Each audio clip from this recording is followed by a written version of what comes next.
All right. So today we'll venture into the last chapter that you have in your syllabus of research and statistics. Now, in it, you will have a lot of general topics like usage of computers in statistics, how Word is used, how Excel is used, how PowerPoint is used. All of that.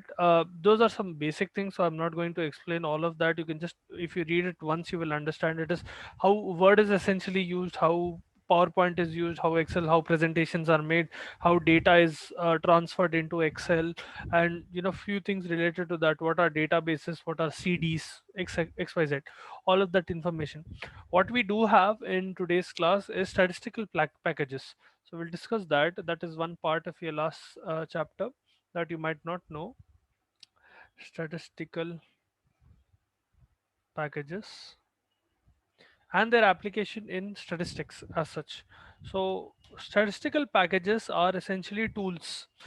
They are softwares, okay, that you can use in statistics so that you can analyze the results of one particular study that you are performing. Let us suppose you are performing a study on prevalence of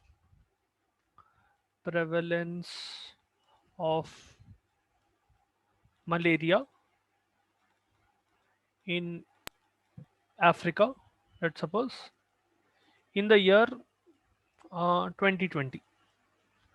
What are the number of cases of malaria in Africa in 2020? Then again, you can subdivide it into age groups, gender, so on and so forth. You can have a lot of this thing.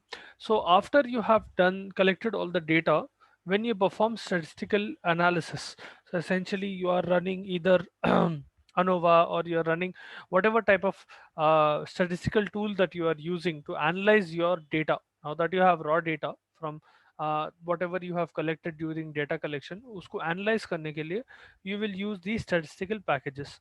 ठीक है. Now computer hardware and appropriate software has been optimized through various processes so that it will become easier for biostatisticians to analyze the data that you are going to get from this study, and you can mold that data into however you want. You can make them into graphical presentations. You can do various things with that using these statistical softwares. Okay. Computers are very very helpful in this regard. With a computer, essentially when you run this software, it'll you can run these analysis. Whenever you get a data, you can analyze it manually as well, but it will take much more longer when compared to a computer. If you are simply able to feed that data, whatever you got in a computer, it will become much more easier for you to analyze the data and get the results out of the data, to get to make your own conclusions, whatever you are able to understand from that data, and so on and so forth. So some of the commonly used statistical packages include, first is Microsoft Excel.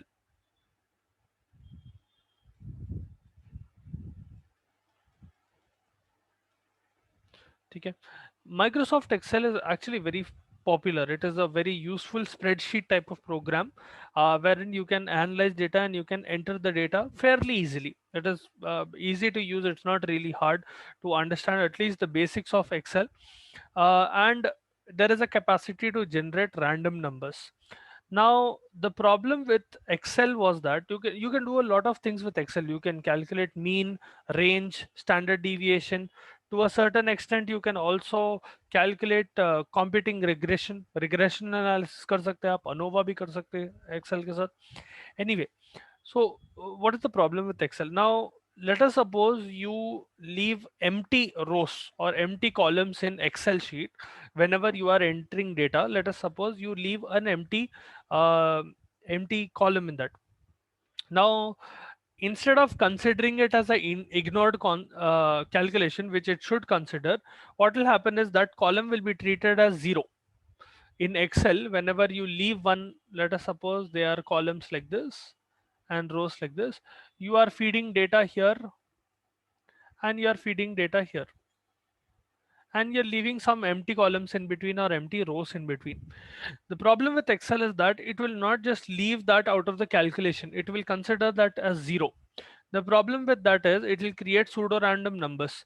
Sometimes zero cannot be ignored in your results, and zero will affect the results of your study. So in that scenario, Excel can be troublesome. All right. That is why it's easier to export the data files from Excel into other packages like SPSS.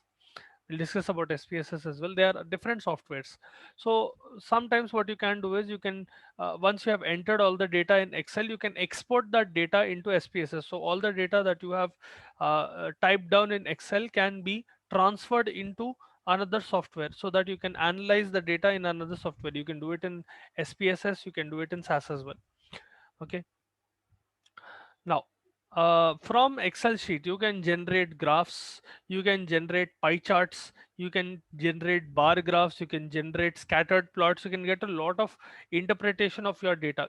Generating graphs is very, very easy from Excel sheet. So that is one of the biggest advantages of Microsoft Excel. You can immediately see your data in a representation form.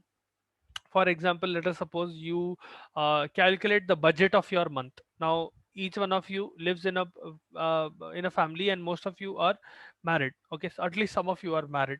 So in that scenario, every month I'm sure you know budget down. Okay, this month I am spending this much on groceries, on rent, on XYZ, whatever it is, fuel, or going out or buying something or whatever it is.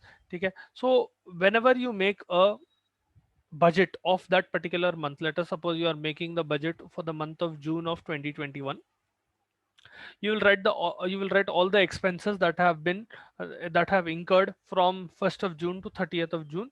And essentially what you are doing is you are categorizing that into different parts. So when you categorize it, you can, if you do it in Excel, you'll be able to generate a pie chart. Through that pie chart, you'll be able to exactly know how much you spent in which area. Let us suppose आप क्या कर रहे हैं? Let us suppose you create certain sections like this, or when you feed the data in Excel, it is creating sections like these.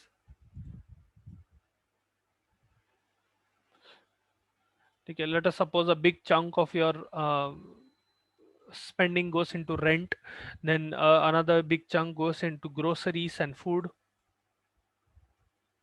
another goes into fuel, maybe another goes into gym fees or whatever wherever you.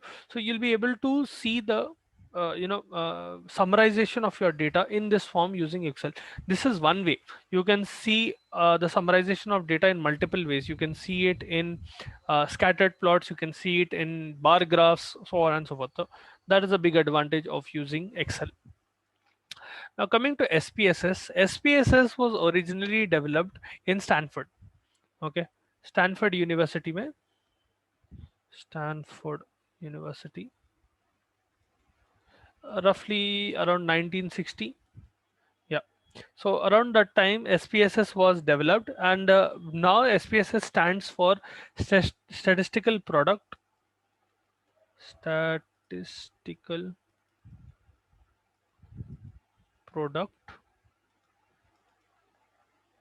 and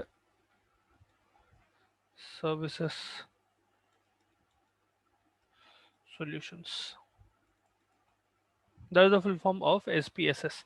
Now you can you can perform a lot of standard procedures. Specifically descriptive statistics आप calculate कर सकते हैं through SPSS.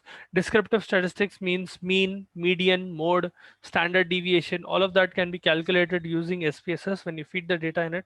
You can also calculate regression analysis. You can perform analysis of variance ANOVA essentially.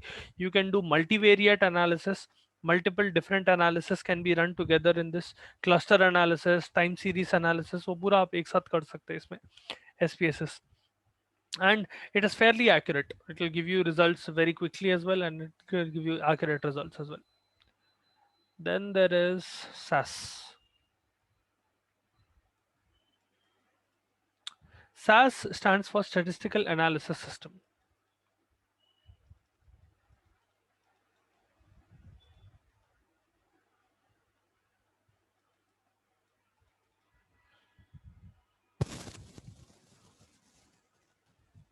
Okay, this is a very comprehensive software that was developed in North Carolina State University.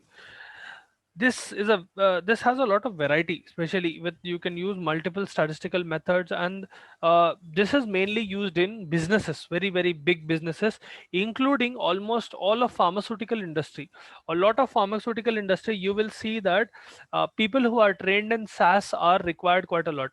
जो statistical analysis analysts रहते हैं, there's a lot of demand in pharmaceutical industry for SAS analysts. So people from healthcare background generally can take the training of SAS, and they will more often than not be able to find a job in the sector where they are working as an analyst, and they will analyze the data that is being given from that industry. So the industry call it, suppose uh, yearly budget, yeah, whatever the data that this particular industry is giving. Let us suppose they come up with a new drug, what is the plan of distributing the drug, and so on and so forth. So statistical analysis can be done using SAS through that method. And SAS is compatible with multiple different formats. So आप data file transport करना बहुत easy रहता है SAS से, ठीक है. Without a lot of problem you can easily transfer it into multiple different forms in from one computer to another, ठीक है. आप PDF में convert कर सकते हो, वो data को Word में convert कर सकते हो, all of that different forms it can be converted, and so on and so forth. So these are some statistical packages that you have in uh, your statistics. These are applications, softwares that can be used for analyzing the data that you will get. Now other than this, in your final chapter you will also have one second, I'll just let you know.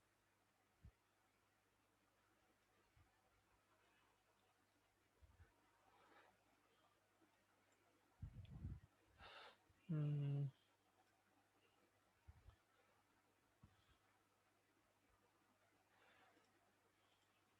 Yeah, see, you have introduction to computers in nursing. You wrote an assignment on that. There is, word processing, databases is what we discussed. Data, different types of databases that you have. Windows application, Word, Excel, PowerPoint, multimedia. कैसा use करते हैं, statistical packages क्या है, how to use internet, what is the use of computers in teaching and testing. So all of these are very very basic kind of topics, so but I thought it is unnecessary to cover them all together, because if you read it once it is more of a general knowledge thing. You don't really need to get into complete details of that. Even if you read it once for your exam perspective also, you'll easily be able to paraphrase and you'll be able to write it in your own words, how these particular functions are used. And that's about it. So with that we have essentially completed your